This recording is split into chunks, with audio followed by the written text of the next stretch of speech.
ఇక్కడ స్టూడెంట్స్ కి అయితే కనిపిస్తుంది. ఒక స్టార్ట్ చేస్తున్నాను. సో రీడింగ్ కాంప్రహెన్షన్ ని స్టార్ట్ చేయక ముందు మీకు ఎప్పుడు అడిగే కామన్ క్వశ్చన్స్ అడుగుతున్నాను. మీరు డేకి సుమారుగా ఎన్ని ప్యాసేజెస్ ప్రాక్టీస్ చేస్తున్నారు? ఏదో ఒక ఆన్సర్ చెప్పండి. మీరు ఒక డేలో ఖచ్చితంగా ఎన్ని ప్యాసేజెస్ ప్రాక్టీస్ చేస్తారు? మాక్సిమం 1 గానీ 2 గానీ సార్. 1 గానీ 2 గానీ అంతే. 2 గానీ. సో మనకి ఒక ఎగ్జామ్ లో ఎన్ని ప్యాసేజెస్ వస్తాయి? 1 ప్యాసేజ్ వస్తుంది కదా. మనం యావరేజ్ గా ఒక 3 కానీ అట్లీస్ట్ ఒక 3 అయితే ప్రాక్టీస్ చేయాలి. ఖచ్చితంగా పర్ డే కి 3 మనం ప్రాక్టీస్ చేయాలి. అవునా? ఓకే. సో మనం ఎవ్రీ డే మనకి రిజల్ట్ ఎప్పుడు తెలుస్తుంది తెలుసా? రీడింగ్ కాంప్రహెన్షన్ లో వెంటనే తెలియదు, దానికి కొంత టైం పడుతుంది అనమాట. అంటే ఒక 1 మంత్ అలా టైం పడుతుంది.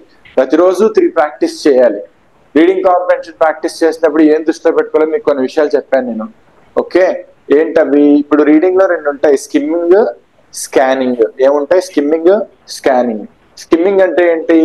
అలా అంచనాగా చదువుకుంటూ వెళ్ళిపోవడం. కావాల్సిన ఇంపార్టెంట్ ఇన్ఫర్మేషన్ వచ్చినప్పుడు ఆగి చాలా జాగ్రత్తగా చదవడమే స్కానింగ్. ఏది చెప్పండి, స్కిమ్మింగ్ కి స్కానింగ్ కి తేడా ఏంటి? స్కిమ్మింగ్ కి స్కానింగ్ కి తేడా ఏంటి? స్కిమ్మింగ్ కి స్కానింగ్ కి స్కిమ్మింగ్ అంటే ఏదైనా ఒక కాంప్రహెన్షన్ ని పైన చదువుకుంటూ పోవాలి సార్. అవును, టు సేవ్ ద టైం.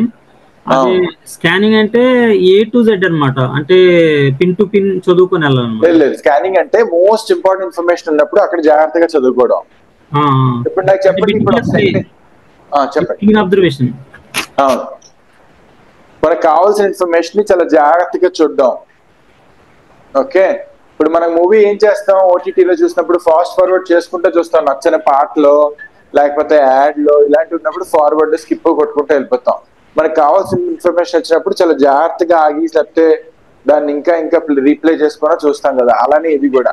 అయితే నెక్స్ట్ ఇంపార్టెంట్ ఆస్పెక్ట్ వెళ్తున్నాను. రీడింగ్ కి మన ఐ మూమెంట్, అందరు ఐ మూమెంట్ ఒకలాగే ఉంటుంది చదువుతున్నప్పుడు. ఇప్పుడు మీరు చెప్పండి నాకు, అటో was a young man who lived అని చదువుతారా? అటో was a young man who lived in a small village. ఇలా దీన్ని ఒక చంక్ గా, దీనిలో ఒక చంక్ గా మీరు చదువుతారా?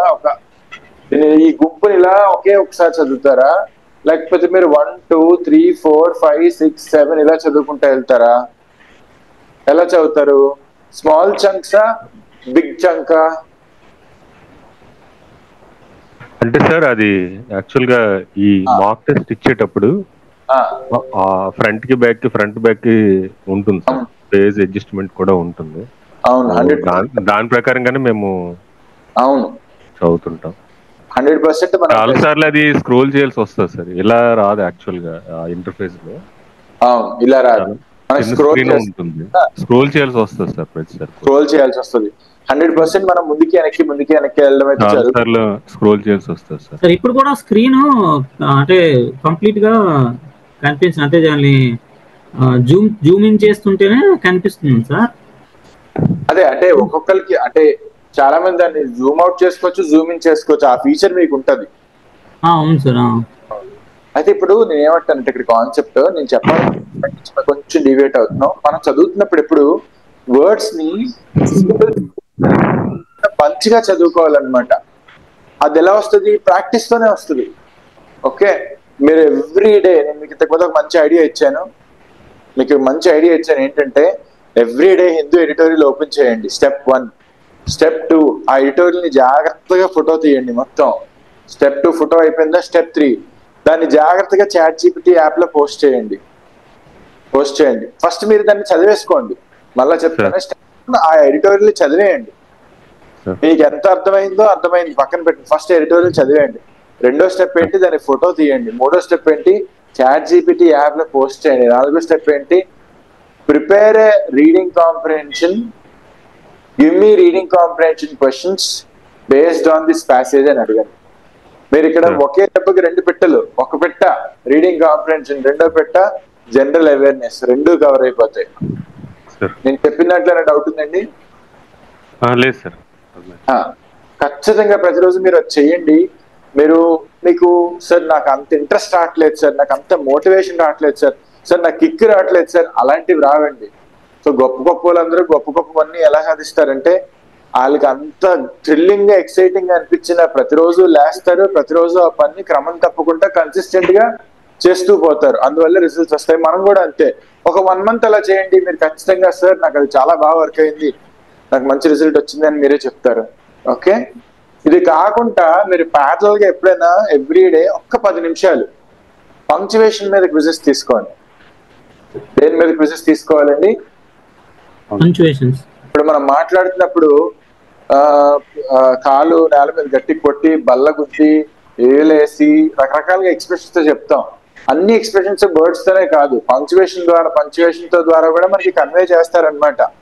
ఎవరు ఆథర్ ఎవరైతే రాస్తున్నారో. ఎప్పుడు కూడా చూడండి, ఒక రీడింగ్ కాంప్రిహెన్షన్ అంటే ఏంటి? ఆథర్ కి రీడర్ కి మధ్యలో జరుగుతున్న కాన్వర్సేషన్ ఏంటండి? ఆథర్ కి రీడర్ కి మధ్యలో జరుగుతున్న కాన్వర్సేషన్ అనుకోండి. ఆథర్ రీడర్ కి చెప్తున్నాడు, ఇదిరా నేను చెప్పాలనుకుంటుంది అని. ఓకేనా?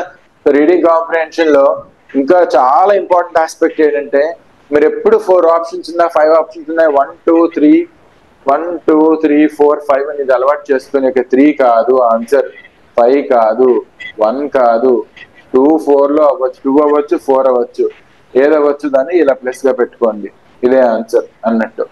అలా పెట్టుకోకపోతే ఏమవుతుందంటే ఎగ్జామ్ లో చూసేసి ఆప్షన్ కాదని ఆన్సర్ తెలిసినా కూడా మళ్ళా ఎగ్జామ్ టెక్షన్ లో అదే ఆప్షన్ చెక్ చేసుకుంటా ఉంటాం.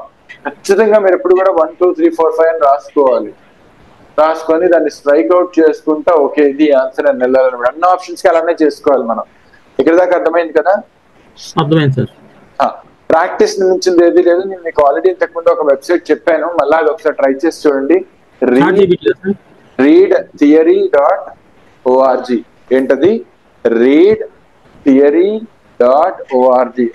అది చాలా మంచి వెబ్సైట్. అది కాకపోతే కొంచెం అది యుఎస్ ఇంగ్లీష్ ఉంటది, మన దాంట్లో అంతా కూడా ఇండియన్ ఇంగ్లీష్ ఉంటది.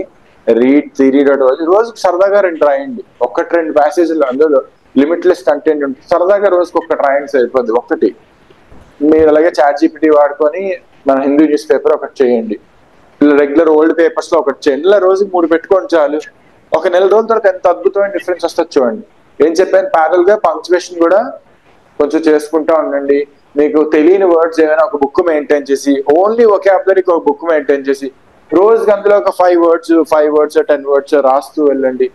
ఖచ్చితంగా మీకు అద్భుతమైన డిఫరెన్స్ వస్తుంది. ఓకే, సరే. ప్యాసేజ్ ఒక 2 minutes ఈ ప్యాసేజ్ చదువుతారా? ఒక 2 minutes ఈ ప్యాసేజ్ చదివి నేను అడిగిన క్వశ్చన్స్ కి ఆన్సర్ చేయాలి.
Okay, fantastic.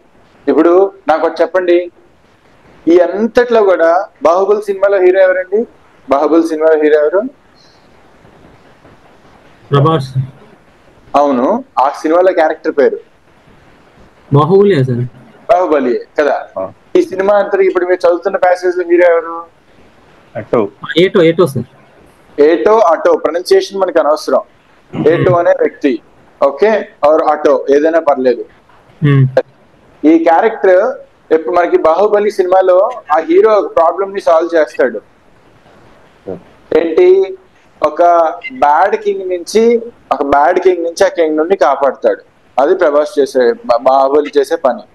మరి ఈ సినిమాలో ఈ అటో ఏం చేశాడు? ఒక ప్రాబ్లం కి సొల్యూషన్ తీసుకొచ్చాడు. ఆ ప్రాబ్లం ఏంటి?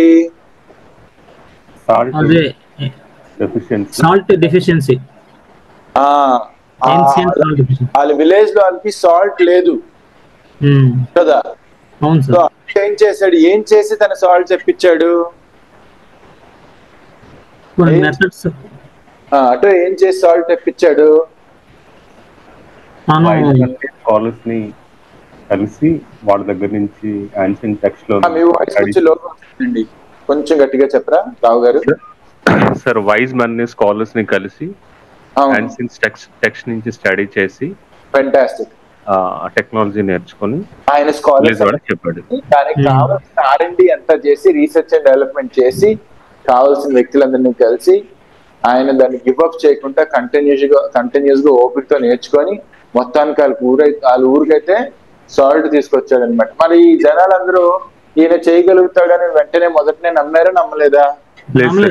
వాళ్ళు స్కెప్టికల్ అయ్యారు, అంటే నమ్మలేదు, వాళ్ళు నమ్మలేదు కదా. అయితే మీరు ఒక విషయం గమనించండి, ఇప్పుడు ప్రతి ప్రాబ్లం కి ఒక కాన్సిక్వెన్స్ ఉంటుంది. అక్కడ సాల్ట్ లేకపోవడం వల్ల ఆ ఊర్లో జనాలకి ఏమైనా ప్రాబ్లమ్స్ వచ్చాయా? కాన్సిక్వెన్స్ ఏంటి? వచ్చే సార్ వీక్ గా ఉండడం, సిక్లీ, వాళ్ళు చాలా చనిపోయారు కూడా. వాళ్ళు చాలా వీక్ అయిపోయారు, చాలా మంది హెల్త్ ఇష్యూస్ తో సఫర్ అయ్యారు. చదవండి. Salt deficiency, they were able to grow well, healthy crops, and they were no longer weak and sickly. Atto was hailed as a hero, and he is still remembered today as the man who saved his village. ఎందుకు ఆ village ని save చేసాడు అన్నంత పెద్ద మాట చెప్పారంటే ఆ health issues వల్ల చాలా మంది సఫర్ అయ్యారు అనమాట. ఇప్పుడు నాకు చెప్పండి, ఇందులో మీకు అర్థం కాని లైన్ గానీ వర్డ్ గానీ ఏదైనా ఉందా ఈ స్లైడ్ లో? ఏదైనా సెంటెన్స్ గానీ వర్డ్ గానీ? లేదు సార్. మొత్తం అంతా సిక్లీ అనేది ఒక డిసీజ్ పేరే. సిక్లీ అంటే హెల్త్ బాగోకపోవడం, సిక్ అని అర్థం, అంతే, ఇంకేం లేదు. సిక్లీ అని పెట్టాడు కదా, అంటే ఒక వర్డ్ కి డీప్, డీప్లీ, డెప్త్ ఇలా ఫార్మ్స్ ఉంటాయి కదా, అదొక ఫార్మ్ అంతే. అంటే సిక్లీ సిక్లీ అంటే సిక్ అనే అర్థం, ఇంకేం లేదు. ఇంకేమైనా ఉన్నాయా? స్కెప్టికల్ అంటే డౌట్ఫుల్, పర్సిస్టెంట్ అంటే పట్టుదలతో, పర్సిస్టెంట్ అంటే కంటిన్యూటీ, పట్టుదలతో. స్కెప్టికల్ అంటే డౌట్ఫుల్ అని అర్థం. People are sceptical at first because they had never heard of salt before and they didn't believe it that it could help them. So ఇంతకుముందు ఎప్పుడు కూడా సాల్ట్ అంటే ఏంటో వినలేదన్నమాట. ఇంకేమైనా డౌట్స్ లేవు కదా? అన్ని ప్యాసేజెస్ ఇంత ఈజీగా ఉండవు. ఖచ్చితంగా మనం ఏం నేర్చుకోవాలి తెలుసా? చదివి కొంచెం, అంటే ఒకటి మనకు అసలు ఏమేమి ఉంటే అర్థం అవుతాయి అంటే, నెంబర్ 1 ప్రతిరోజు చదవడం. నచ్చకపోయినా ప్రతిరోజు చదవండి, ప్రతిరోజు చదవండి. రెండోది, నచ్చకపోయిన ప్రతిరోజు వర్డ్స్ మెయింటైన్ చేయండి. అవుదేరా సార్ నాకు రేపు రిజల్ట్ కావాల్సి అంటే రాదు, కానీ నెల, 2 నెలలు, 6 నెలలు, సంవత్సరం మనకు తెలియకుండానే గత 5 సంవత్సరాలు గడిచిపోయా. అలానే నెక్స్ట్ 1-2 years కూడా అలానే గడిచిపోతే ఈ లోపల మీరు చాలా నాలెడ్జబుల్ అయిపోతారు, మీకు తెలియనంత నాలెడ్జబుల్ అయిపోతారు. రోజుకి ఒక 5 words రాసుకోండి ఎక్కడైనా. అవి మీరు ఎంత వాడతారు, మీకు ఎంత ఉపయోగపడతాయి, మీరు అవన్నీ పక్కన పెట్టి ఇదొక అలవాటు చేసుకోండి. మీ డైలీ రొటీన్ లో దాన్ని పెట్టుకోండి. ప్రతిరోజు 5 words రాయండి ఎక్కడైనా. ఓకే, ప్రతిరోజు గ్రామర్ మీద ఒక 1/2 గంట వర్క్ చేయండి. ఏదో ఒక ఏరియాని టార్గెట్ చేయండి. ఈరోజు పార్ట్స్ ఆఫ్ స్పీచ్, ఈరోజు టైప్స్ ఆఫ్ నౌన్స్ చేయండి, రేపు టైప్స్ ఆఫ్ యాడ్వర్బ్స్ చేయండి, తర్వాత టైప్స్ ఆఫ్ యాడ్జెక్టివ్స్ చేయండి, టైప్స్ ఆఫ్ కామా చేయండి. అలా ప్రతి ఒక్కటి తీసుకొని ఏరియా మీద చేసినవే మళ్ళా చేయండి. ఒక పక్క రీడింగ్ కూడా ఎవ్రీడే నేను చెప్పినట్టు చేయండి. ఒక 1-2 years తర్వాత నువ్వు ఇంగ్లీష్ లో పుస్తకం రాసిన లక్ష్మి అనే పేరుతో నీ పేరు నువ్వు ఆథర్ గా పెట్టుకుని రాసిన ఆశ్చర్యపోవద్దు, అంత పవర్ఫుల్. కానీ మనం ఏదో జస్ట్ ఇలా కొన్ని చేసి వదిలేస్తాం, మనకు అవన్నీ వద్దులే అనుకోండి. బట్ అలా కాదు, మనం నిజంగానే ఏం చేస్తే చేయగలుగుతాం. అన్ని ప్యాసేజెస్ ఈజీగా ఉండవు. ఇప్పుడు చూడండి, మీరు క్వశ్చన్ ఏంటంటున్నాడు, వాట్ వాజ్ అసలు ఆప్షన్స్ ఇది ఒక ఇంపార్టెంట్ ఆస్పెక్టే. అసలు ఆప్షన్స్ చూడకుండా ఫస్ట్ క్వశ్చన్ నాకు క్వశ్చన్ కనిపించలేదు సార్. జగదీష్ మా ఇంటికి వచ్చేసి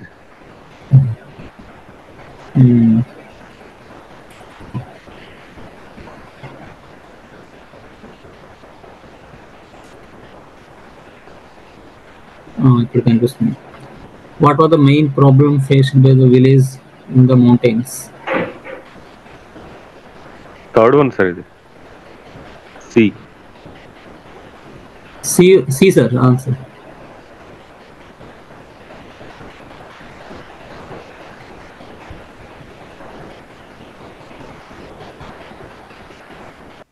okay. So Rao garu screen కనిపిస్తుంది కదండి? సార్ కనిపిస్తుంది సార్. సార్ ఏం లేదు సార్, ఇప్పుడు టెక్నిక్ వెరీ సింపుల్. మనం అసలు గ్రామర్ ఎన్ని కాన్సెప్ట్స్ ఉన్నాయో డివైడ్ చేసి ఒక లిస్ట్ తయారు చేయాలి. అంటే అందులో types of punctuation, types of punctuation అయిపోయిందా? టైప్స్ ఆఫ్ పంక్చువేషన్ అయిపోయిన తర్వాత types of parts of speech.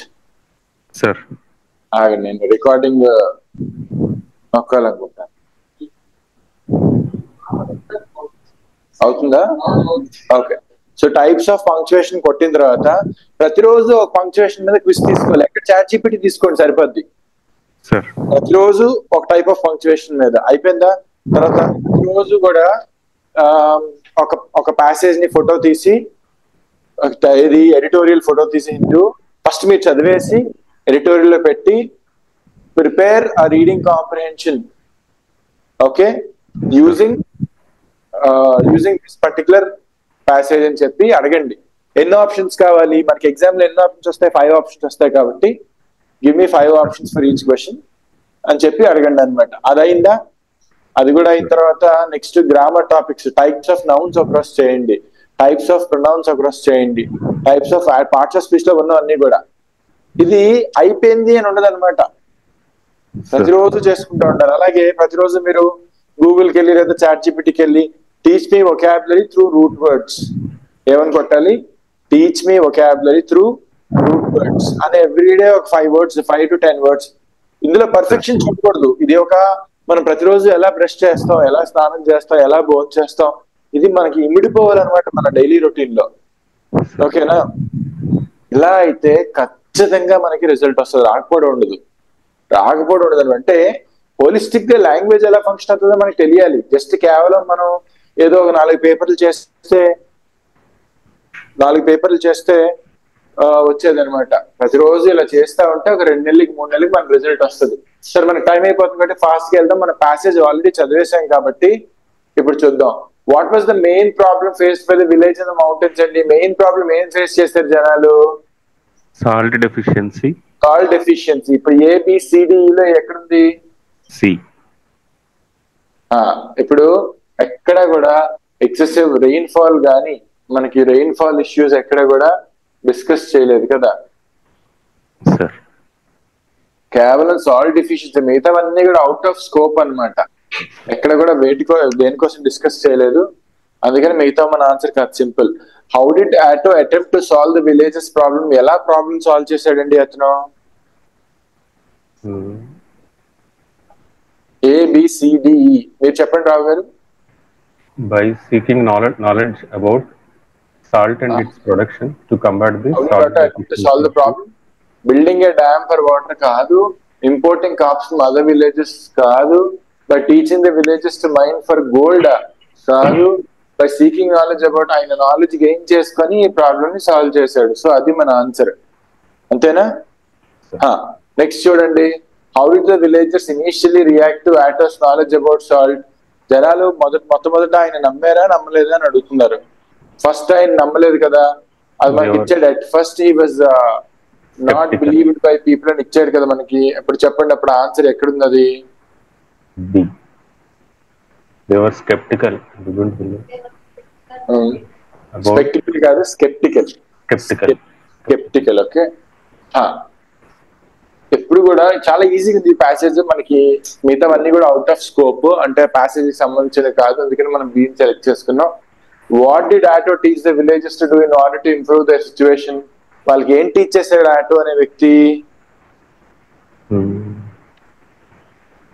Auto అనే వ్యక్తి ఏం టీచ్ చేశాడు వాళ్ళకి? ప్రెషస్ స్టోన్స్ కోసం చెప్పలేదు, హౌస్ ఎలా బిల్డ్ చేసుకోవాలో చెప్పలేదు, ఓకే, ఏన్షియంట్ రిచువల్స్ కోసం చెప్పలేదు, పశువులను ఎలా పెంచాలో చెప్పలేదు. ఎప్పుడు కూడా ఏది ఆన్సర్ కాదు, ఏది ఆన్సర్ కాదో ఎత్తుక్కోవాలి రావు గారు. దాన్ని ఫస్ట్ ఎత్తుక్కొని స్ట్రైక్ చేసేసుకోవాలి, ఓకేనా? అప్పుడు లాస్ట్ లో మిగిలిపోయింది మన ఆన్సర్ అవుతుంది ఎప్పుడు కూడా. ఇప్పుడు చెప్పండి, how did the village change after implementing autos knowledge?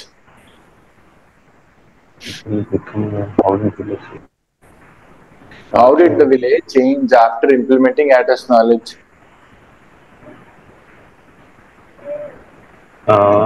D, sir. The soil become more fertile, crops grow well, leading to better health and food security.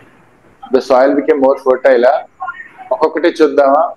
How did the village change after implementing Atto's knowledge? అంటే people became weak అనేది కాదు, okay. village started fighting over the salt resources, causing conflicts. వాళ్ళలో issues వచ్చాయి, ఇది negative, ఇది negative. The village experience shortage of water. ఏంటి, మనోడి వల్ల వాటర్ షార్టేజ్ వచ్చింది అక్కడ. The soil became more fertile and crops grew well, leading to better health and ఇది ఒక పాజిటివ్ రెస్పాన్స్, ఇది ఒక negative response. Decided to move to different location. కేవలం అన్ని నెగిటివ్, ఇది ఒక్కటే పాజిటివ్ ఉంది. ఆయన ఈ కథలో హీరో, ఆయన మంచి చేశాడు. సో ఇలా ఏది పాజిటివ్ ఏది ఆప్షన్ మనం అర్థం చేసుకోగలగాలన్నమాట. అసలు ప్యాసేజ్ చదవకుండా కూడా, జాగ్రత్త వినండి రావు గారు, ప్యాసేజ్ అసలు చదవకుండా కూడా ఆప్షన్స్ చూసి ఇది ఆన్సర్ అయ్యి ఉండొచ్చు, ఇది ఆన్సర్ అవ్వకపోయి ఉండొచ్చు అని గెస్ చేసి చెప్పగలం తెలుసా? ఖచ్చితంగా చెప్పగలుగుతాం. ఇది చూడండి, why is auto remembered in his village? ఎందుకు ఆటోని ఎలా గుర్తుపెట్టుకున్నారు, ఎలా గుర్తుపెట్టుకుంటారు? ఎప్పటికీ కూడా హీరోగా గుర్తుపెట్టుకుంటారు అకార్డింగ్ టు ద ప్యాసేజ్ చదవలే కాబట్టి నీకు అర్థం కాదు, నెక్స్ట్ టైం నుంచి చదవాలి. ఆన్సర్ గెస్ చేసాయి ఒకసారి. Finding way to address their salt deficiency, leading to improved living conditions. D, sir. D. For finding a way to address their salt deficiency, leading to improved living conditions. కథ ఏంటంటే, auto అనే వ్యక్తి వాళ్ళ ఊర్లో salt లేదు, దానికోసం research చేసి వాళ్ళ ప్రాబ్లం కి సొల్యూషన్ తీసుకొచ్చాడు అనమాట, ఓకేనా? సో వాళ్ళందరూ కూడా అతన్ని ఆ సాల్ట్ డిఫిషియన్సీ, సాల్ట్ కొరతని ఇది ఒక్కొక్క క్వశ్చన్ ఒక్కొక్కలా ఉంటది. ఒక క్వశ్చన్ అంటాడు ఓవరాల్ ప్యాసేజ్ పర్పస్ ఏంటని అడుగుతాడు, ఇంకో క్వశ్చన్ స్పెసిఫిక్ గా అందులో ఒక్కొక్క ఇన్సిడెంట్ ని తీసుకొని అడుగుతాడు, ఓకేనా? ఏదైనా సరే ఎవ్రీడే రీడింగ్ ఉంటేనే మనకు మెల్లగా అలవాటు అవుతుంది అన్నమాట. నెక్స్ట్ అంటే పర్సిస్టెంట్ అంటే ఏంటి, మీరు చెప్పండి సాయి. పర్సిస్టెంట్ అంటే ఆయన కంటిన్యూస్ గా కృషి చేశాడంట. పర్సిస్టెంట్ కి ఆన్సర్ ఏంటి? ఆయన గివ్ అప్ చేయకుండా కంటిన్యూస్ గా ట్రై చేశాడంట.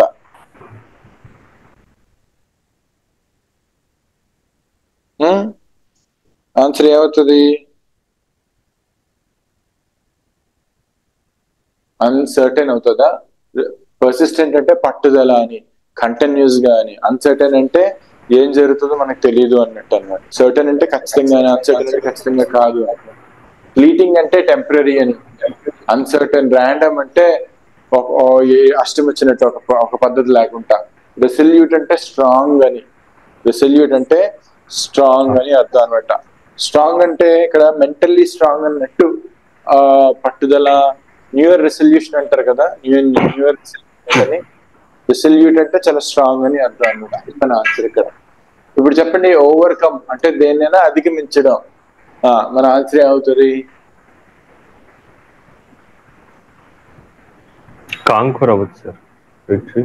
కాంకర్. సరెండర్ అంటే లొంగిపోవడం. కాంప్లికేట్ అంటే దేనైనా మరింత కష్టంగా చేసుకోవడం.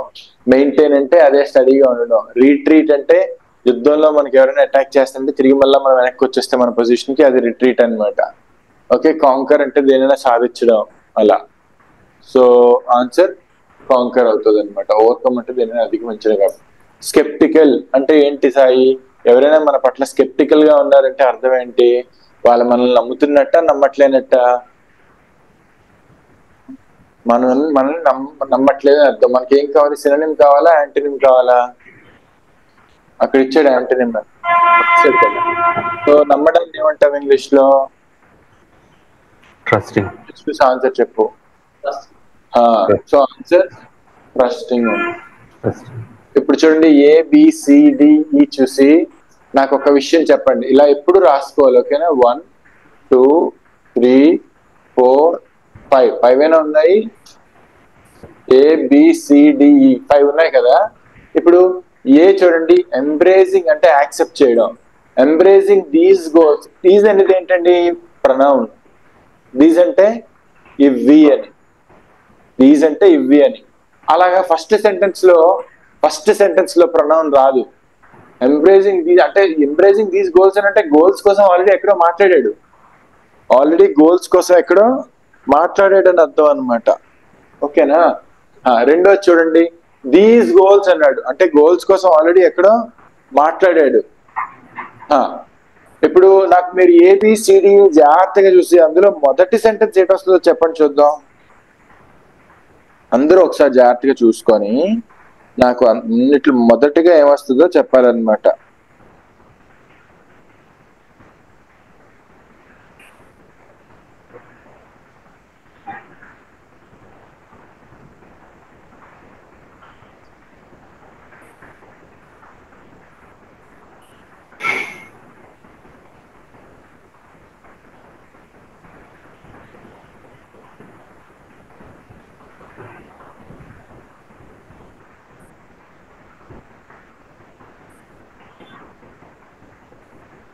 చెప్తారా? సి అని ఎలా చెప్పారు చెప్పండి.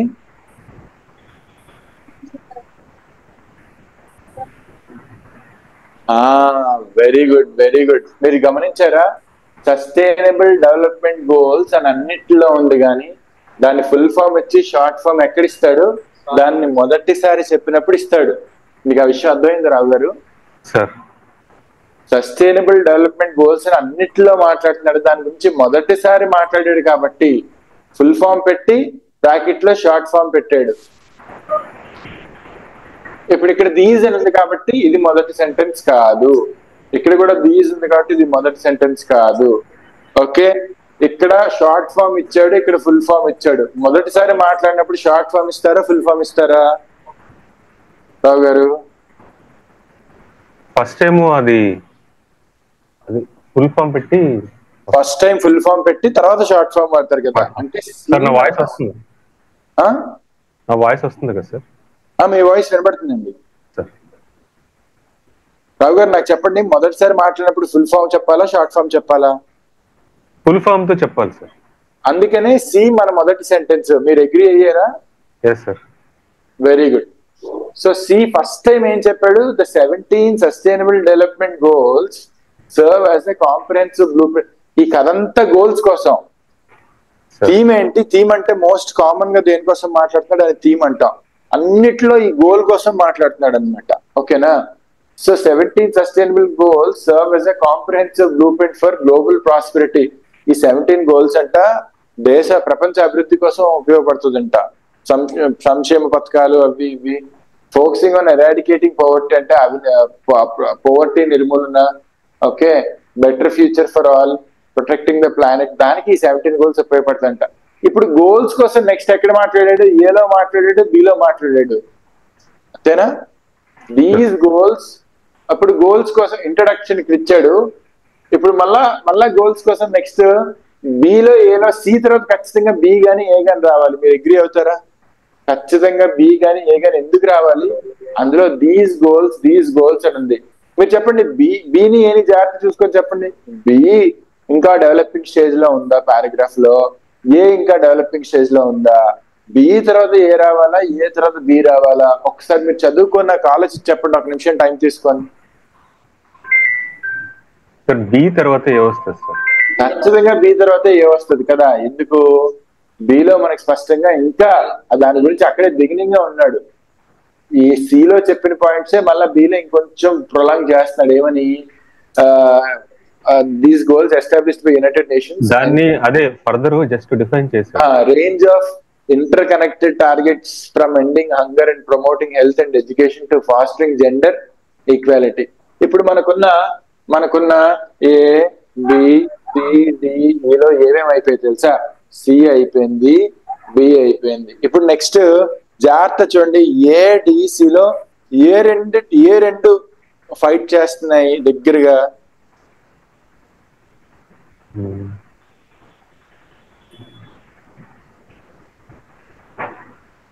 మీరు ఒక విషయం గమనించాలి, ఎప్పుడైనా ఇలా స్టార్టింగ్ చూసినప్పుడు లాస్ట్ లో ఏమొస్తుందో కూడా ఐడెంటిఫై చేసుకోవాలి.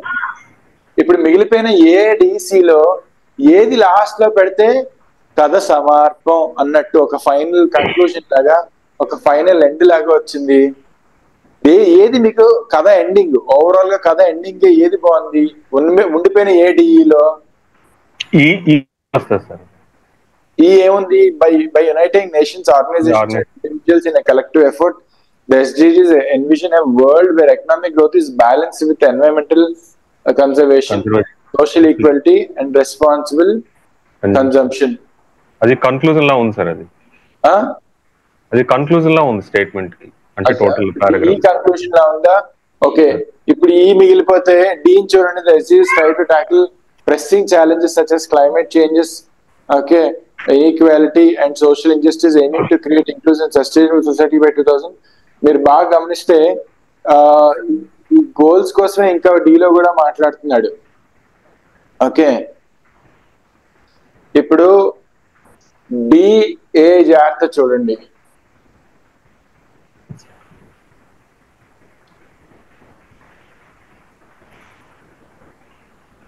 నాకు చెప్పండి, సిబి తర్వాత ఏమొస్తుంది? మీరు ఆలోచించుకుంటారా? మీకు టైం ఇస్తున్నాను.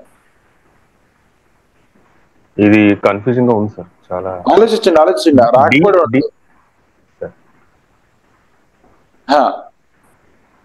ఇప్పుడు ఫస్ట్ ఏం పాయింట్ చెప్పాడండి? 17 గోల్స్ ఉన్నాయని చెప్పాడు. ఇదొక బ్లూ ప్రింట్ అని చెప్పాడు. దేనికి? Global prosperity, focusing on poverty తీయడానికి, protecting the planet, ensuring better future for all అన్నాడు. తర్వాత these goals established by United Nations అని చెప్పాడు.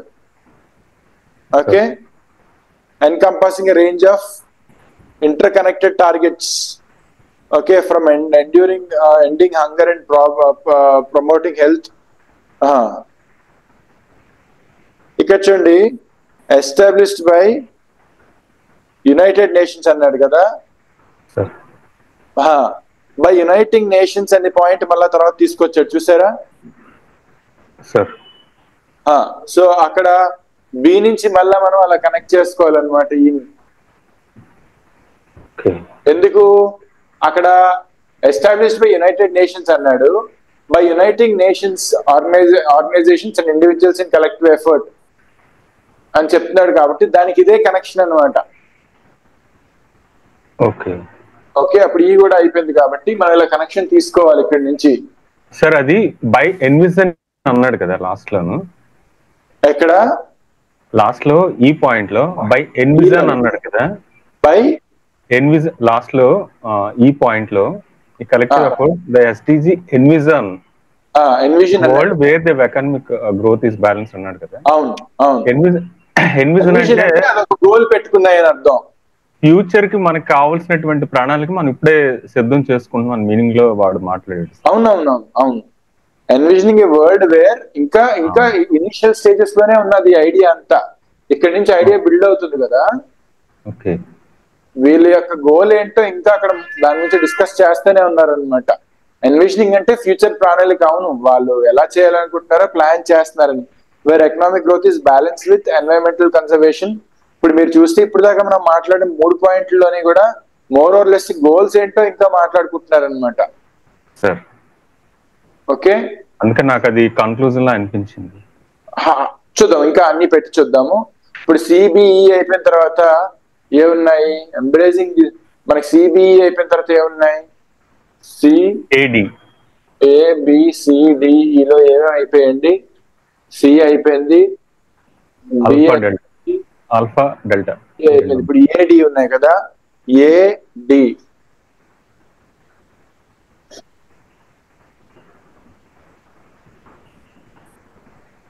ఇప్పుడు మళ్ళా మనకి డిఏ మిగిలే కదా. Embracing this goals essential to build a more equitable, resilient and harmonious world for current and future generations. Okay,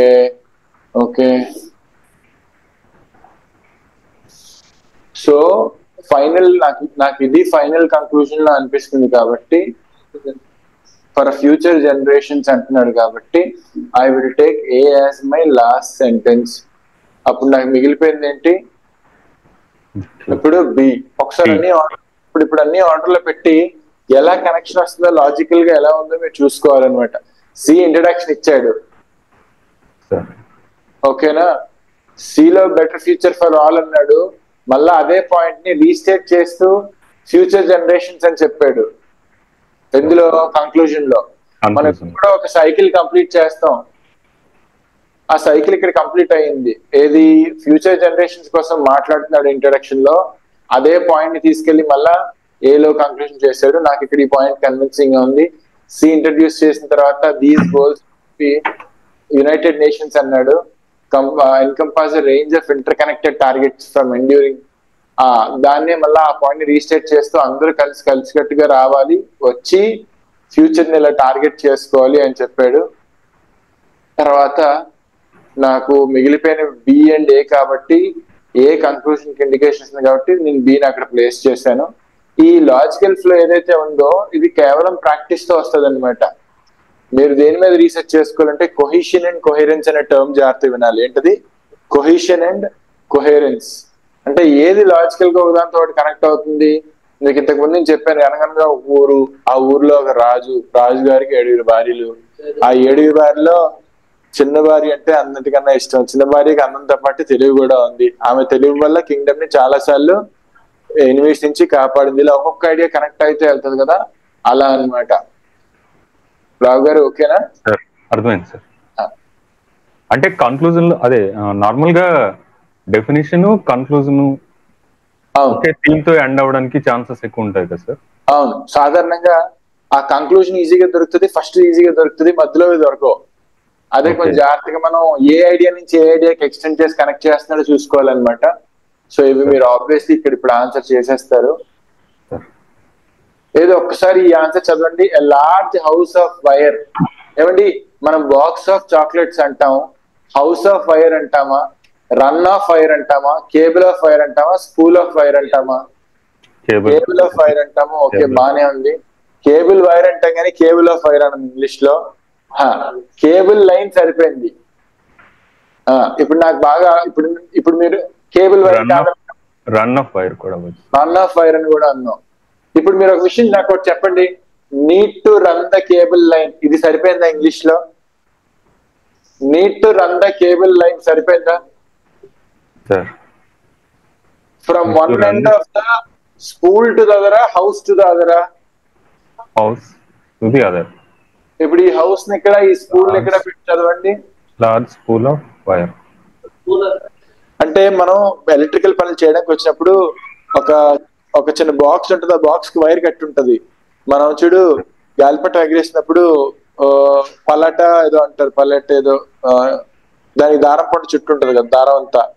ఇప్పుడు మనం వైరింగ్ ఎలా చేస్తారంటే దారం పుండలకు దానికి చుట్టూ ఉంటది అనమాట, దాని స్పూల్ అంటారు అనమాట. ఓకే, దీని ఓవరాల్ అర్థం ఏంటి? Spool of wire will be needed to run the cable line from one end of ఈ ఇంటికి ఈ చివరి నుంచి ఆ చివరికి వైర్ వేయాలంటే ఒక స్పూల్ వైర్ పడుతుంది అని చెప్తున్నాడు అనమాట. అర్థమైంది రావు గారు? ఇది మనకి ఎలా తెలుస్తుంది అంటే ఒక దాంట్లో మిగతా అన్ని ఆప్షన్స్ రీప్లేస్ చేసి చూసుకోవాలి, లేదు అంటే ఆప్షన్స్ నుంచి వెళ్ళిపోవాలి. ఏని డీని రీప్లేస్ చేసి చూస్తే నాకు మీనింగ్ వచ్చింది, అదేనా ఆన్సర్? సింపుల్. ఏది నెక్స్ట్ ట్రై చేయండి రావు గారు, చెప్పండి ఇప్పుడు మీరు. The GST council needs to meet more often and turn its to do list into a must do list. ఏని సిని మార్చాలా, సిని డీని మార్చాలా, ఏని డీని మార్చాలా, బీని డీని మార్చాలా? అసలు మార్చాలి sir. More often meet its to do into the GST council ఖచ్చితంగా ఇక్కడ ఏ వర్క్ వస్తుందో దానికి ఎస్ ఉండాలి. ఓకేనా? దీనికి లేదు, దీనికి లేదు, దీనికి లేదు అంటే ఏ అక్కడే ఉండాలి. టూ ఆఫెన్ ఉండదు, ఐదర్ టు మీట్ గానీ టు టర్న్ గానీ ఉండాలి. The GST council needs to turn more ఆఫెనా, మీట్ మోర్ ఆఫెనా? దేనికి సెన్స్ ఉంది? టు మీట్ మోర్ ఆఫెన్ అంటే తరచుగా కలాలి అని. అండ్ టర్న్ అంటే కన్వర్ట్ అని. ఏమైనా చేంజెస్ కావాలా, అవసరం లేదా? ఏమైనా చేంజెస్ కావాలా, అవసరం లేదా? అవసరం లేదు సార్. సేమ్ చేంజెస్ ఏమీ అవసరం లేదు కాబట్టి అన్ని పర్ఫెక్ట్ గా మీనింగ్ ఉన్నాయి కాబట్టి. A grand procession streets through the road of the festival city. Okay, చూడండి ఎప్పుడు కూడా సబ్జెక్ట్ తర్వాత ఏమి ఉండాలి, వర్బ్ ఉండాలి. ప్రొసెషన్ అంటే పెళ్లికి అందరూ వరుసగా వెళ్తారు జనాలు ఊరేగింపుకి, అది ప్రొసెషన్. దాన్ని గ్రాండ్ అనొచ్చా, అనొచ్చు. ఆ గ్రాండ్ ప్రొసెషన్ అనొచ్చు, ఆ గ్రాండ్ ప్రొసెషన్. ఓకే, ఇక్కడ వర్బ్ రావాలి. ఏం రావాలి? వర్బ్. వర్బ్ ఇదే ఉంది. వర్బ్ ఇక్కడ పెట్టండి ఇప్పుడు. Grand procession rolled through the streets of the festive city. అంటే బేసిక్ గా ఫెస్టివల్ అవుతున్న సిటీలో జనాలందరూ ఆ పెళ్లికి ఎలా అయితే మనం ఊరేగింపుకి వెళ్తాం అలా వెళ్తున్నారంట. అప్పుడు ఆన్సర్ ఏంటవుతుంది రావు గారు? సార్ అది సెకండ్ది రోల్డ్ బిసి ఇంటర్చేంజ్ చేయాలి. అంతే కదా? Grand procession rolled through the streets of the festive city. అర్థం వచ్చిందా సార్? అర్థం వచ్చిందా? సెంటెన్స్ అర్థమైందా? అర్థమైంది సార్. పెళ్లికి ఒక గొప్ప ఊరేగింపు వెళ్తుంది అనుకోండి, అలా ఊరేగింపుని ప్రొసెషన్ అంటారు. ఆ గొప్పగా ఉంది, గ్రాండ్ గా ఉంది అంటాం కదా, అది గ్రాండ్. ఇంకా రోల్డ్ త్రూ ద స్ట్రీట్ అంటే సెన్స్ ఉంది. మనం సెంటెన్స్ స్ట్రక్చర్ అర్థం చేసుకోవాలి. సబ్జెక్ట్ అంటే ఎప్పుడు వర్బ్ వస్తుంది కాబట్టి వర్బ్ తీసుకెళ్ళి ఇక్కడ పెట్టా. As the boy walked in to his favourite teacher's classroom, ఇక్కడ దాకా సరిపోయింది. హీ రియలైజ్, ఇది కూడా సరిపోయింది. That it was a class, సరిపోయింది. To have his best friend in the same perk, ఇక్కడ సరిపోలేదు. He was a perk. ఒకసారి ఈ రెండు ఇంటర్చేంజ్ చేసి అర్థం ఏమొస్తుందో చూడండి. పర్క్ అంటే అడ్వాంటేజ్, పర్క్ అంటే అడ్వాంటేజ్. సేమ్ క్లాస్ విత్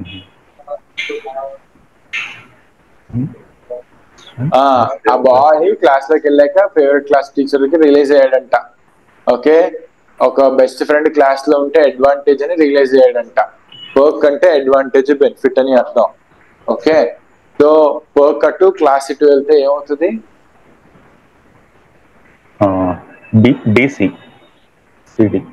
అంతేనా? ఇటు అటు ఆల్టర్నేట్ గా పెట్టుకొని చూసుకోవడమే. ర్యాప్డ్ అంటే చుట్టి ఉండడం. ఓకేనా? అన్రావెలింగ్ అంటే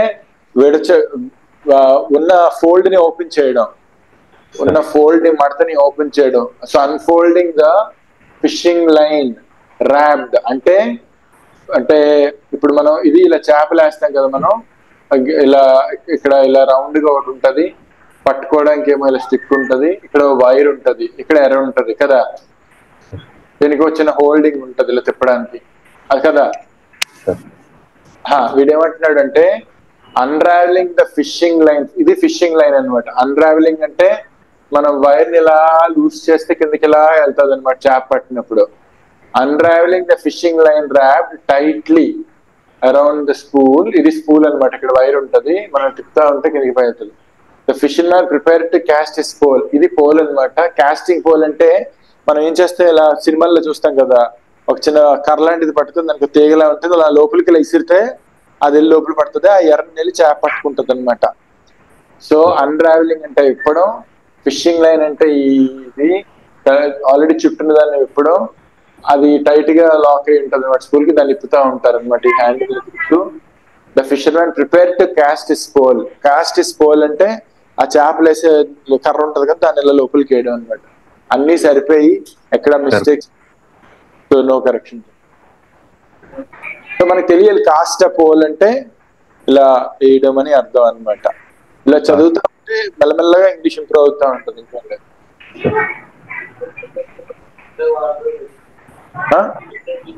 ఇది అదే అది మీరు చాట్‌జీపీటీలో పెట్టి ఎక్స్ప్లెయిన్ ఇన్ సింపుల్ ఇంగ్లీష్ అని కొడితే నేను నీట్గా ఎక్స్ప్లెయిన్ చేస్తుంది. Explain this in extremely simple English అని కొట్టు. ఏది మీరు ఆర్డర్ లో పెట్టండి, నేను చూద్దాం.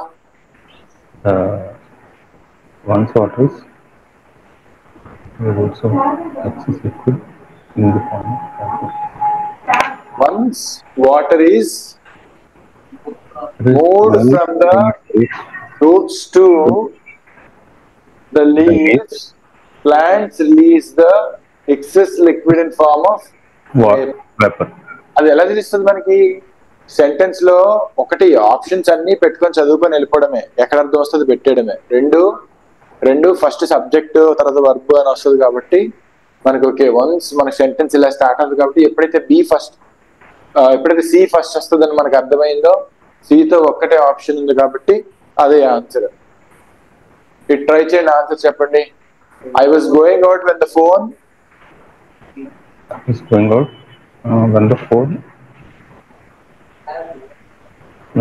rang. Had rang.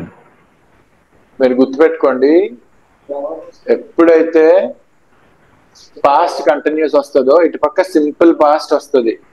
టెన్సెస్ మీద మంచి కమాండ్ ఉండాలని చెప్పాను. ఏ టెన్స్ అడిగినా టక్కని చెప్పాలి. ఏది Sai past perfect in structure చెప్పు.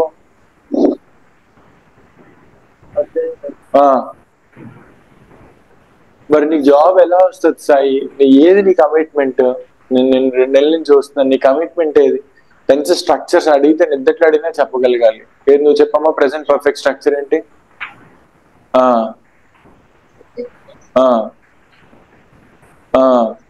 టైం ఇండికేటర్స్ ఏంటి? Recently, already, just, never, ever, so far. Tenses మీద మంచి కమాండ్ ఉండాలి సాయి. లేకపోతే మనకి ఎలా మనకి జాబ్ రావాలంటే కోట్ల మంది, 20 లక్షల మంది, 30 లక్షల మంది పోటీ పడినప్పుడు మీకు ఎలా వస్తుంది జాబ్? అది బేసిక్ టెన్సెస్ తెలుసుకోవడం. సో పాస్ట్ కంటిన్యూస్ తో ఎప్పుడు కూడా సింపుల్ పాస్ట్ వస్తుంది కాబట్టి ఫోన్ ర్యాంగ్ అవుతుంది అనమాట. B option. ఓకేనా? She use it to dash after him whenever he went. She use it to తర్వాత ఎప్పుడు వర్బ్ ఫస్ట్ ఫామే రావాలి. ఫాలో త్రూ కి సెన్స్ లేదు, ఫాలో అప్ కి ఇక్కడ సెన్స్ లేదు, ఫాలోడ్ పాస్ట్ మిగిలిపోయింది డి. సో డి మీ answer. The artist unique style and creative vision dash a sense of wonder. ఎవరికైనా మనకి తలపించేలా ఒక పర్టికులర్ ఫీలింగ్ వచ్చేలా ఉంది అంటే మనం ఏం వర్డ్ వాడాలి అక్కడ? The artist unique style and creative vision dash a sense of wonder and all among viewers. Okay, అన్ని పాస్టే ఇచ్చాడు కాబట్టి మనం ఇంక చెక్ చేసుకోవడానికి లేదు పాస్టా, ప్రెసెంటా, ఫ్యూచర్ ఏమొస్తుందని. అన్ని పాస్ట్ ఇచ్చాడు కాబట్టి అర్థం ఏంటి? ఇలాంటి పలానా ఫీలింగ్ తెప్పించేలా ఉంది అన్నాక ఇంగ్లీష్ లో మనం ఇవోక్డ్ వాడాలి. ఫీలింగ్ తెప్పించేలా ఉంది అనడానికి నాకు పలానా ఫీలింగ్ భయం తెప్పించేలా ఉంది, ఆనందం తెప్పించేలా ఉంది, దుఃఖం తెప్పించేలా ఉంది, పలానా ఫీలింగ్ తెప్పించేలా ఉంది అనడానికి ఇవోక్డ్ అనే వర్డ్ వాడతారనమాట. ఆ ఫీలింగ్ మన నుంచి టక్కన వచ్చేలాగా తెప్పించేలా ఉండడం ఒక పర్టికులర్ ఫీలింగ్, దాన్ని ఇవోక్డ్ అంటాం. రావు గారు, మిగతావన్నీ కూడా నెగిటివ్ లో ఉన్నాయి సార్ అవి. అవును, మిగతావన్నీ నెగిటివ్. సప్రెస్డ్ అంటే అణిచివేయడం, రిస్ట్రిక్టెడ్ అంటే దేనైనా లిమిట్ చేయడం, డిఫైడ్ అంటే దేనైనా వీక్ చేయడం, అవమానించడం, దాని పవిత్రత పోయేలా చేయడం. నువ్వేమడుగుతున్నావు? వీకెండ్ అన్న అది కూడా నెగిటివ్ సెన్స్, సో అది ఒక పాజిటివ్ లో పెట్టారు. ఆవ్ అంటే అర్థమా? ఆవ్ అంటే అర్థం వావ్ అని చూసుకుని దేనైనా ఉండిపోవడం, అలా దేనైనా చూసి మంత్రముగ్ధులు అయిపోవడం. ఓకేనా? ఏదైనా చూసి అబ్బా అనుకోవడం అనమాట. The musician's soulful performance and heartfelt lyrics dash a deep emotional connection with the audience.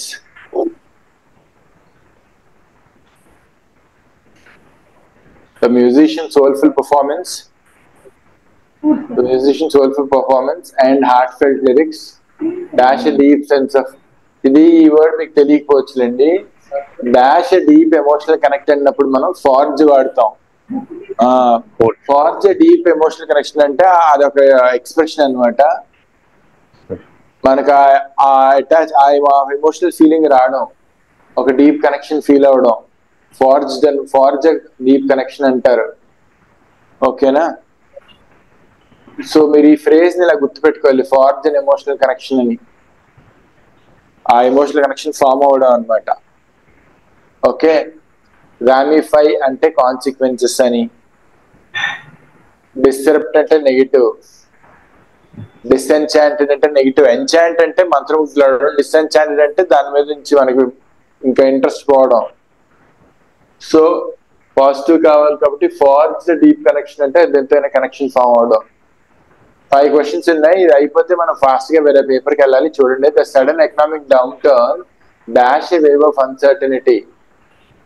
Okay, ఒక అన్సర్టనిటీ వచ్చిందంట. ఫాస్టెడ్ అనేది పాజిటివ్ వర్డ్, సపోర్టెడ్ అని అర్థం. Depleted negative word. Okay, fortified ఒక సపోర్టెడ్ అని. మనకి ఒక నెగిటివ్ కాంటెక్స్ట్ ఉండాలి. Fasted positive, depleted negative. Deplete అంటే మొత్తం పోవడం, గుర్తుపెట్టుకోండి. రిప్లీట్ అంటే మొత్తం నిండడం, డిప్లీట్ అంటే మొత్తం పోవడం. రిప్లీట్ అంటే ఫుల్ గా ఉండడం, డిప్లీట్ అంటే మొత్తం పోవడం. మళ్ళీ చెప్తున్నాను, రీప్లీట్ ఆరి అంటే ఫుల్ గా మళ్ళా నిండడం, డిప్లీట్ అంటే మొత్తం పోవడం. ఫోర్టిఫై అంటే దేన్నైనా బలపరచడం. ఫోర్ట్ అంటాం కదా, అంటే కోట, గట్టి కట్టడం కోట. ఫోర్టిఫై అంటే దేన్నైనా బలపరచడం. ఎలివియేట్ అంటే దేని మీదైనా ఒత్తిడి తగ్గించడం. ఓకే, లైట్ చేయడం. ఎలివేటర్ ఉంది కదా, అక్కడి నుంచి వచ్చింది.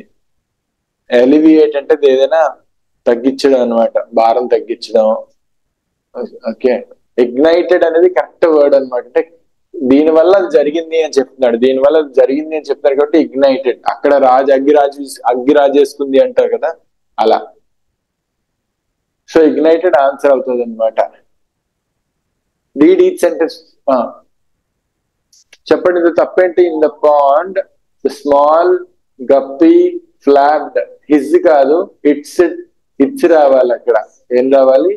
ఇట్స్ రావాలి, హిజ్ కాదు. రాంగ్ ప్రొనౌన్ ఇచ్చాడు అనమాట. అక్కడ ఇట్స్ రావాలి, దాని యొక్క అని. ఎప్పుడు మీరు గమనించాలి, నౌన్ వస్తే ఆ నౌన్కి సంబంధించిన ప్రొనౌనే రావాలి. నౌన్ వస్తే ఆ నౌన్కి సంబంధించిన ప్రొనౌనే రావాలన్నమాట. Okay, since the police has not given a statement yet, the reporter can only make a conjecture about the crisis. Conjecture అంటే guess. Since the police singular గా ఎందుకు తీసుకున్నాడు చూడండి. ఎప్పుడైనా police men,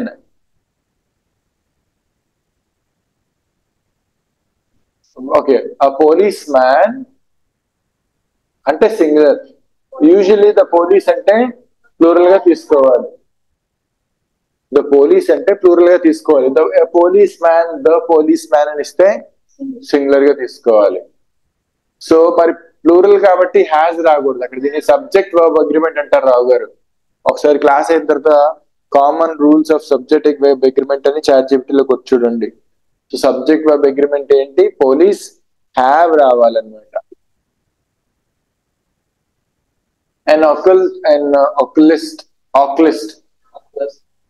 An oculist is a medical professional who specializes in diseases associated by the oc ante I andi, OC and I anamata. An oculist is a medical professional who specializes in diseases associated further ఉండదండి English లో.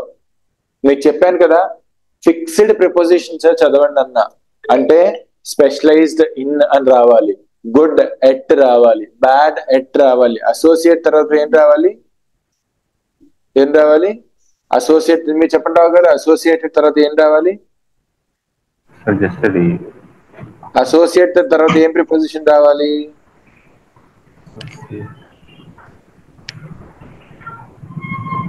With.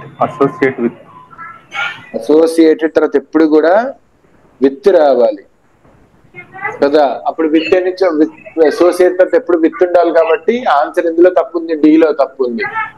Associated with అనమాట. అది The investor sold all of his stocks after having a premonition about the stock market crashes. మనం ఒక particular విషయం కోసం మాట్లాడుతున్నప్పుడు ఒక particular point of view crashes అనం. అక్కడ ఏమంటాం? క్రాష్ అంటాం. ఆయనకి ఏంటంట, ఏదో తేడా కొట్టిందంట. ప్రీమానిషన్ అంటే ఒక వార్నింగ్. అక్కడ ఏదో తేడా కొట్టిందంట, స్టాక్ మార్కెట్ క్రాష్ అయిపోద్దామని. స్టాక్ మార్కెట్స్ అని కాదు, స్టాక్ మార్కెట్ సింగులర్ కాబట్టి అక్కడ క్రాషెస్ కాదు, క్రాష్ అంతే. క్రాషెస్ రాదు, అందుకని డీలో ఎర్రర్ ఉందన్నమాట. సో ఎక్కడ సింగులర్ వస్తుందో ఎక్కడ ప్లూరల్ వస్తుందో ఐడియా ఉండాలి. అక్కడ క్రాషెస్ రాకూడదు, క్రాష్ రావాలి. ఒక పర్టికులర్ ఇన్సిడెంట్ కోసం మాట్లాడుతున్నాడు కాబట్టి. If logical minds do not prevail అంటే తెలివైన వాళ్ళందరూ కష్టపడి పని చేసి ఏదైనా గెలవపోతే, అదని అర్థం. If logical elements not prevail అంటే గెలవడం, సక్సెస్ఫుల్ అవడం. If logical elements not prevail, a major war will break out between the two largest gangs in the city. ఎప్పుడైతే తెలివైన వాళ్ళు అంటే గవర్నర్స్, సీఎంలు, పిఎంలు, లేకపోతే ఐఏఎస్లు వీళ్ళందరూ తెలివిగా ఆలోచించి గెలవకపోతే ఈ వార్లు అవి పెద్ద పెద్ద గ్యాంగుల మధ్య వార్లు అవి అవుతాయి అంటున్నాడు అనమాట. ఇక్కడ ఎలాంటి గ్రామాటికల్ ఎర్రర్స్ లేవు. ఇఫ్ లాజికల్ మైండ్స్ అనేది ప్లూరల్ కాబట్టి డు నాట్ వాడాడు. ప్రివేల్ అనే వర్క్ సరిపోయింది. Major war will break out, అక్కడ ఇఫ్ తో అన్నాడు కాబట్టి అక్కడ ఇఫ్ కండిషన్ వాడాడు కాబట్టి కండిషనల్ క్లాజ్ ఇఫ్ అన్నాడు కాబట్టి ఇక్కడ విల్ వాడాడు సరిపోయింది. టూ లార్జెస్ట్ గ్యాంగ్స్ అనేది కూడా సరిపోయింది. అంటే ఉన్న పెద్ద గ్యాంగులు, రెండు పెద్ద గ్యాంగులు కూడా అని అర్థం. సో ఇందులో ఎలాంటి ఎర్రర్స్ లేవు. సో నేను ఏమైనా క్వశ్చన్స్ లేవు కదా, నేను నెక్స్ట్ పేపర్ కి వెళ్తాను. లాగౌట్ అయ్యి నెక్స్ట్ క్లాస్ లో లాగిన్ అయ్యి వేరే పేపర్ సాల్వ్ చేస్తాను. సార్ ప్రివైల్ అంటే మనకి ఎప్పుడు కూడా అది ఉండడం అనేది కూడా మీనింగ్ వస్తుంది. ఏదండి రావు గారు? ప్రివైల్ సార్, ప్రివైల్ అంటే ద ట్రూత్ షెల్ ప్రివైల్ అంటే ఎప్పటికైనా ట్రూతే గెలుస్తుంది, ట్రూతే ఉంటది అర్థం అనమాట. ఇఫ్ లాజికల్ నాట్ ప్రివైల్ అంటే దాని అర్థం ఏంటంటే లాజికల్ గా ఆలోచించే వాళ్ళు కనుక ఫెయిల్ అయితే, వాళ్ళు కనుక సర్వైవ్ అవ్వకపోతే, వాళ్ళు కనుక సక్సెస్ అవ్వకపోతే అని అర్థం అనమాట. దాని అర్థం అదొక ఇడియం లాంటిది అనమాట. ఇఫ్ లాజికల్ నాట్ ప్రివైల్ అంటే తెలివిగా ఆలోచించే వాళ్ళు, ఈ మంచోళ్ళు వీళ్ళందరూ కనుక సక్సెస్ అవ్వకపోతే ఈ గ్యాంగ్స్టర్ లాంటి వాళ్ళ మధ్య పెద్ద పెద్ద వార్లు అయిపోతాయి అని దాని అర్థం అనమాట. ఓకేనా? అంటే ఇందులో కూడా ఎర్రర్ లేదు సార్. ఓకేనా? పర్లేదు, డౌట్ ఉంటే అడగండి. సరిపోయింది sir. Okay, next paper share చేస్తున్నాను, జాయిన్ అవ్వండి.